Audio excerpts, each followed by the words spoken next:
Caretaker সরকার বা নির্বাচন ব্যবস্থা গণতান্ত্রিক ব্যবস্থা একটি গুরুত্বপূর্ণ অংশ।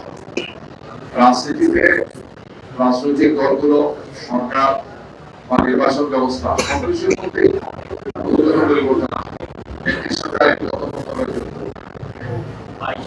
আমাদেরকে যে শিক্ষা দিয়েছে,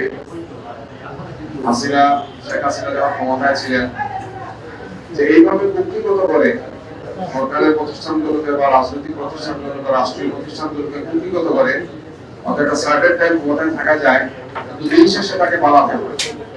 এটা সব স্বৈরাচারের জন্য এটা একটা শিক্ষা যে আমাদেরকে জনগণের কল্যাণের ভূমিকা রাখতে হবে, দেশকে, সরকারকে, রাষ্ট্রকে, জনগণকে আমাদের অগ্রাধিকার দিতে হবে।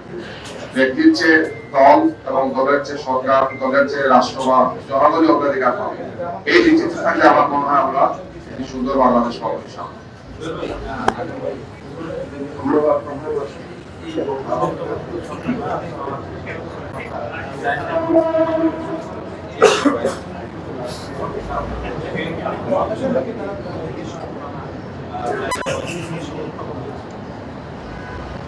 এখন যে অন্তর্বর্তীকালীন সরকার আছে, এটা তো জনগণের প্রত্যাশা, এই গণ আকাঙ্ক্ষার সরকার।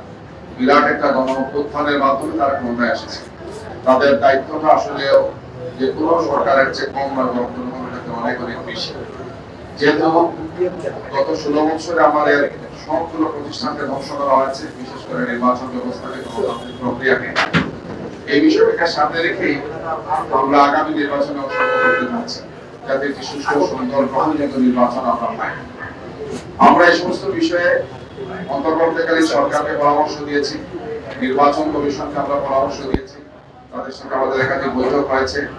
আমরা বলেছি যে লেভেল প্লেইং ফিল্ড সহ আইন শৃঙ্খলা পরিস্থিতি, নিরপেক্ষ দায়িত্বশীল ব্যক্তিদেরকে সেখানে দেওয়া, 14, 18, 16-তে যারা, 24-এ যারা ছিলেন তাদেরকে না দিয়ে বরং গ্রহণযোগ্য, নিরপেক্ষ এবং দেশপ্রেমিক সংশ্লিষ্ট অফিসারদেরকে এগুলোতে দায়িত্ব দেওয়া। এটা তারা কমিটমেন্ট দিয়েছেন যে তারা সেই কাজগুলো করবে। আমরা সাংবাদিকদের মাধ্যমে, আপনাদের মাধ্যমে আমরা এটা পর্যবেক্ষণ করবো। এই ধরনের কোন পাতানো নির্বাচন 14 পাতানো বা 24-এর মতো যদি কেউ করতে চান, তাহলে দেশবাসী অবশ্যই জনগণকে সাথে নিয়ে আমরা সেটা প্রতিরোধ করব। আমাদের ধারণা ইনশাআল্লাহ যে আগামী 26 সালের ফেব্রুয়ারিতে যে নির্বাচন, সেই নির্বাচন করার ক্ষেত্রে আমরা সবাই দায়িত্ব পালন করবো। যেহেতু গত 17 তারিখে রায়টা হয়েছে, বেশিরভাগের সাথে যারা ছিলেন তাদের মূল সাংবাদিক রায় আপনারা দেখেছেন, সেখানে সর্বোচ্চ আদালত আমাদের ট্রাইব্যুনাল তাদেরকে সর্বোচ্চ শাস্তি দিয়েছে। এতে প্রমাণিত হয়েছে যে ক্ষমতায় থাকে, ক্ষমতা অপব্যবহার করে, দেশ এবং জাতির সম্পদকে কুক্ষিগত করে ক্ষমতায় থাকা যায়, কিন্তু দিন শেষে তাকে আইনের মুখোমুখি হতে হবে। এই জন্য কেয়ারটেকার সরকার এখন যারা আছেন, অন্তর্বর্তীকালীন সরকার এবং এর সাথে নির্বাচন কমিশনে যারা আছেন, তাদেরকে ইতিহাস থেকে শিক্ষা নিয়ে তাদের দায়িত্ব পালনের জন্য আমরা তাদেরকে